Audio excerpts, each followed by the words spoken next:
जय श्री राम विद्यार्थी मित्रों चैप्टर 1 गण चलो आम आगे वधीशुं आपणे तो गण चैप्टर में छेल्ले आपणे आवुं शीखेला घात गण कयो शब्द हतो घात गण तो घात गण एटले शुं तो कोई पण गण तमे कोई पण गण लो धारो के आ गण लीधो मैं 1 અને 2 हवे आ गणना तमारे उपगणो लखवाना तो आना 4 उपगणो थशे a 5 1 અને 2 હવે આ જે ઉપગણો લખ્યા એ ઉપગણોને હું છગડીયા કૌંસમાં લખું એટલે a no ઘાતગણ p of a થશે એટલે કોઈ પણ ગણનો ઘાતગણ લખવો હોય તો એ ગણના ઉપગણો લખવાના એ ઉપગણોને છગડીયા કૌંસમાં લખવાના એટલે a no ઘાતગણ p of a મળે હવે તમારા a અને p of a નો સંબંધ લખવો હોય તો આવો લખાય a belongs to p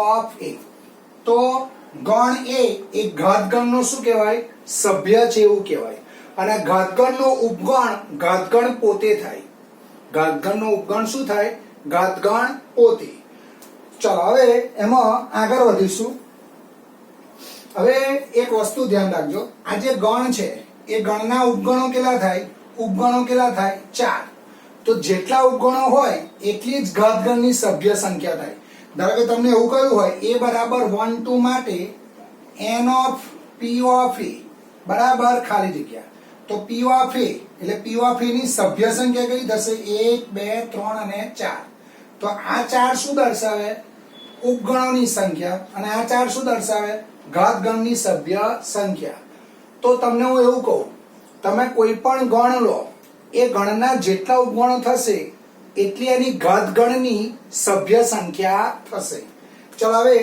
આગળ વધીશું આમાં સ્વાધ્યાય 1.3 નો દાખલા નંબર 5 1.3 નો પાંચમો એક્ઝામ્પલ જો a બરાબર 5 જો a બરાબર 5 હોય તો p of a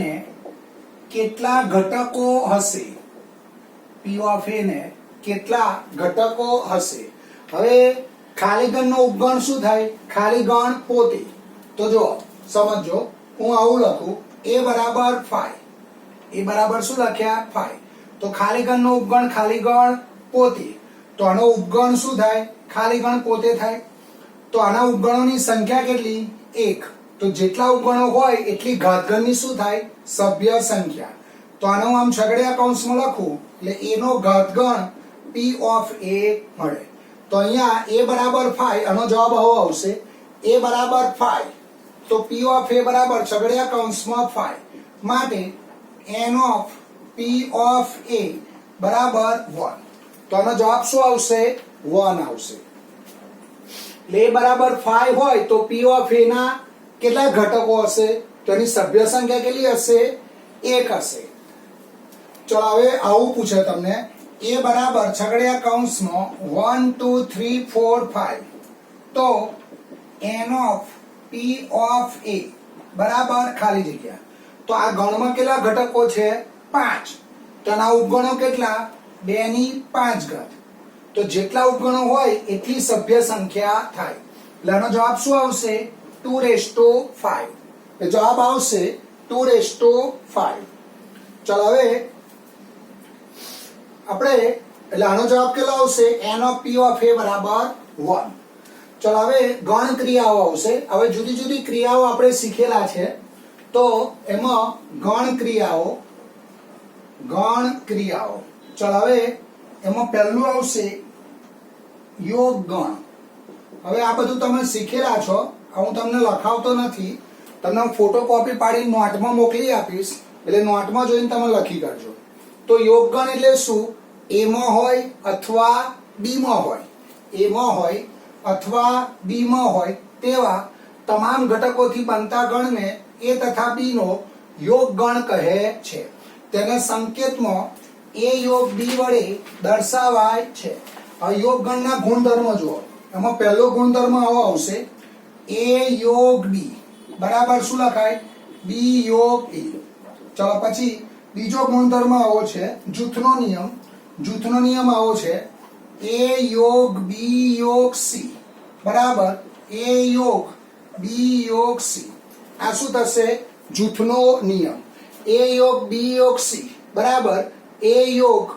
B યોગ C ચલો પછી ત્રીજો નંબર આવો છે A યોગ phi બરાબર A યોગ phi કરશો તો શું આવશે A અને phi નો યોગ ગણ તો આ બંનેમાં મોટો ગણ કયો A તો જવાબ શું આવશે A પછી ચોથું આવશે A યોગ A અને એનો યોગ કરશો તો શું આવશે A અને પાંચમામાં આવશે U એટલે સાર્વત્રિક ગણ યોગ A તો આ બંનેમાં મોટો કોણ U એટલે જવાબ આવશે U તો આ શું છે ગુણધર્મો ચલો પહેલો ગુણધર્મ તો પહેલો ગુણધર્મ કયો આવશે A યોગ B બરાબર B યોગ A બીજો ગુણધર્મ A યોગ B યોગ C બરાબર A યોગ B યોગ C ત્રીજો ગુણધર્મ A યોગ phi યોગ એટલે બધું આવી જવું જોઈએ એટલે phi અને એમાં મોટો કોણ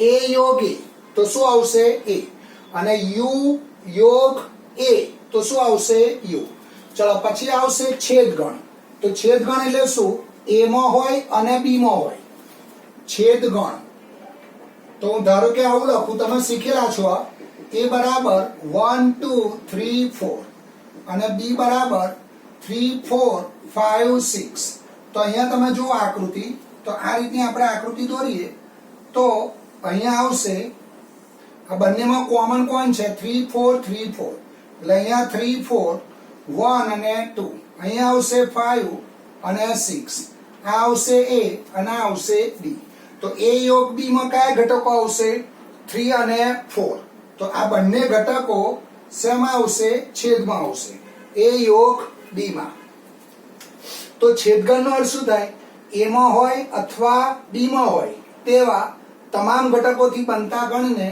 A તથા B નો છેદગણ કહે છે તેના સંકેતમાં A છેદ B વડે દર્શાવાય છે ચલો આના ગુણધર્મ જોઈશું તેનો પહેલો ગુણધર્મ આવો આવશે A છેદ B બરાબર B છેદ A આ બંને પરિણામ કેવા બનશે સરખા A છેદ B બરાબર B છેદ A ચલો પછી બીજો ગુણધર્મ સેકન્ડ A છેદ B છેદ C બરાબર A છેદ B છેદ C બીજો ગુણધર્મ આવો આવશે A છેદ B છેદ C બરાબર A છેદ B છેદ C ચલો પછી ત્રીજો ગુણધર્મ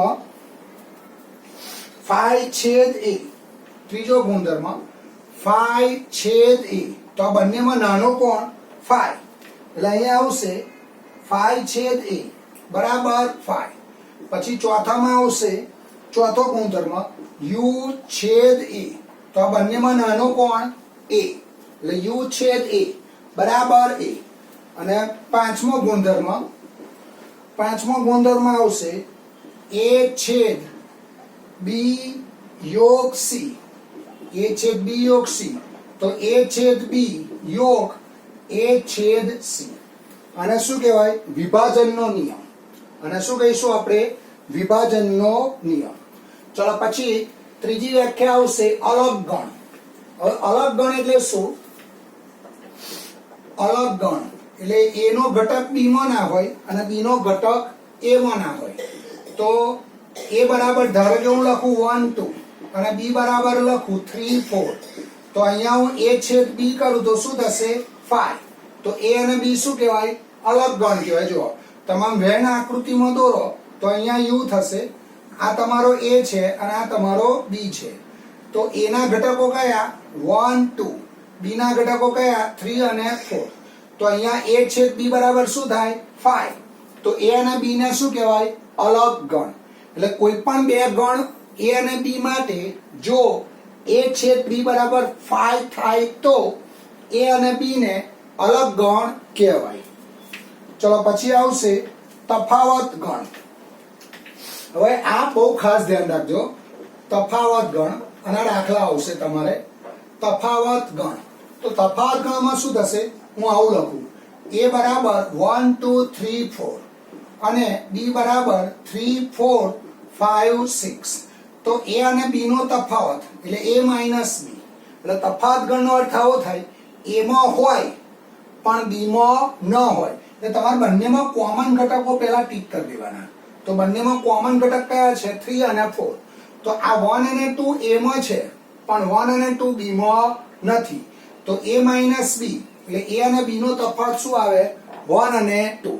એટલે તફાવત ગણની વ્યાખ્યા આવી છે a માં હોય પણ b માં ન હોય, a માં હોય પણ b માં ન હોય તેવા તમામ ઘટકોથી બનતા ગણને a અને b નો તફાવત ગણ a માઇનસ b કહે છે. અને અહીંયા અમારે b માઇનસ a લખવું હોય તો આ 5 અને 6 b માં છે પણ 5 અને 6 a માં નથી. એટલે અહીંયા આવશે b માઇનસ a શું આવશે? 5 6. એટલે a માઇનસ b થશે 1 2 અને b માઇનસ a થશે 5 6. ચલો આ તફાવત ગણની વ્યાખ્યા આવી ગઈ. હવે આવશે તફાવત ગણના ગુણધર્મ. એની આકૃતિ દોરવી હોય તો આ રીતે દોરાય. જો આની આકૃતિ આ રીતે સમજાય. અહીંયા u આવશે, ચલો અહીંયા આવશે a, અહીંયા આવશે b.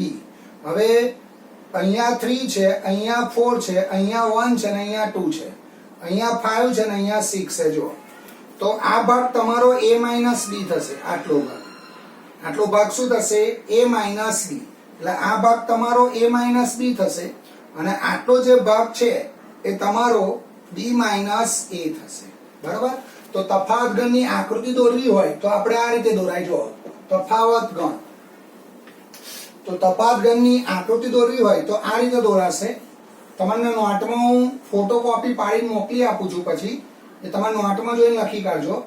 ચલો આટલો ભાગ જે છે, આટલો ભાગ આ તમારો a માઇનસ b થશે. આટલો ભાગ અને આને આ રીતે પણ દર્શાવાય, a છેદ b ડેશ વડે પણ દર્શાવાય. પછી આટલો જે ભાગ છે, આ જે ભાગ છે આ ભાગ તમારો b માઇનસ a થશે. આટલો ભાગ શું થશે? b માઇનસ a, એટલે b છેદ a ડેશ બનશે. બરાબર? અને આ વચ્ચેનો જે ભાગ છે એ તમારો a છેદ b થશે. હવે જો ધારો કે આવું હોય, a બરાબર 1 2 અને b બરાબર 3 4 હોય તો અહીંયા આગળ a માઇનસ b તમારો 1 2 થશે. એટલે 1 અને 2 a માં છે પણ 1 અને 2 b માં નથી. તો તફાવત ગણ શું થશે? 1 અને 2. એટલે આ બંને ઘટકો a માં છે. ધારો કે b માઇનસ a લખવો છે તો તમારો થશે 3 અને 4. બરાબર? આકૃતિમાં તમે સમજો તો અહીંયા જો આ આવશે a, આ આવશે b. એટલે આ 1 છે, આ 2 છે, આ 3 છે અને આ 4 છે. બંનેમાં કોઈ કોમન ઘટક નથી. એટલે તમારો a માઇનસ b આ 1 2 થશે અને b માઇનસ a શું થશે? 3 અને 4. ચલો એના ગુણધર્મો આવશે. હવે એના ગુણધર્મો a minus b, b minus a. તેની વ્યાખ્યા જોઈ લો. તફાવત ગણની વ્યાખ્યા આવી આવશે. ધારો કે a અને b ગણ છે, a માં હોય પણ b માં ન હોય તેવા તમામ ઘટકોથી બનતા ગણને a તથા b નો તફાવત ગણ કહે છે. તેને સંકેતમાં a માઇનસ b વડે દર્શાવાય છે. ચલો પછી દાખલા આવશે. હવે ધ્યાન રાખજો. દાખલામાં ચલો 1.4 નો દાખલા નંબર 10 એમાં આપેલું છે, જો x બરાબર a b c d, જો કેપિટલ x બરાબર a b c અને d, પછી આવશે અને કેપિટલ y બરાબર f b d g, f b d g, તો નીચેના ગણ મેળવો. તો નીચેના ગણ મેળવો. ચલો આમાં પહેલો ગણ છે x minus y, second y minus x અને થર્ડ x છેદ y. આપણા ત્રણ વસ્તુ શોધવાની છે.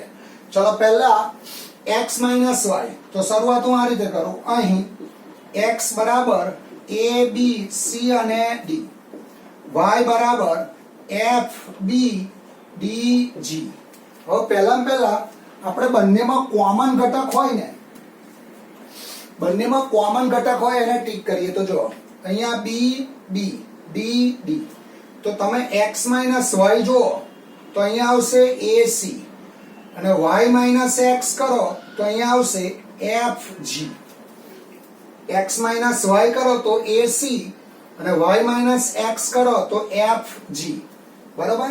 એટલે આ બંને ઘટકો x માં છે પણ y માં નથી, આ બંને ઘટકો y માં છે પણ x માં નથી, અને x છેદ y કરશો, x છેદ y કરશો તો બંનેમાં કોમન ઘટક કયા છે? b અને d. બરાબર? તો આ તમારો શું આવશે? જવાબ આવશે. જો ફરી એકવાર તમારે x minus y, y minus x અને x છેદ y શોધવાનો છે. તો x માઇનસ y કરો તો બંનેમાં કોમન ઘટક કયો? b અને d. એટલે x છેદ y શું થશે? b અને d. પછી x માઇનસ y એટલે આ બંને ઘટકો x માં છે પણ y માં નથી, એટલે તમારે કોમન ઘટકો પહેલા ટીક કરી દેવાની. એટલે આ a અને c x માં આવશે અને y માઇનસ x એટલે f અને g. ચલો પછી 1.4 નો દાખલા નંબર 11, સ્વાધ્યાય 1.4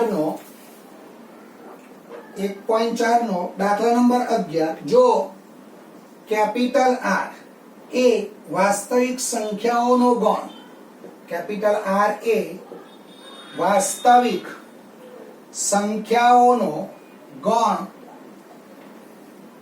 અને Q એ સમય સંખ્યાઓનો ગણ, એ સમય સંખ્યાઓનો ગણ છે, તો R માઇનસ Q શું થશે? જો સમજો, R એટલે શું છે? વાસ્તવિક સંખ્યાઓનો ગણ, અને Q એટલે શું થાય? સમય સંખ્યાઓનો ગણ.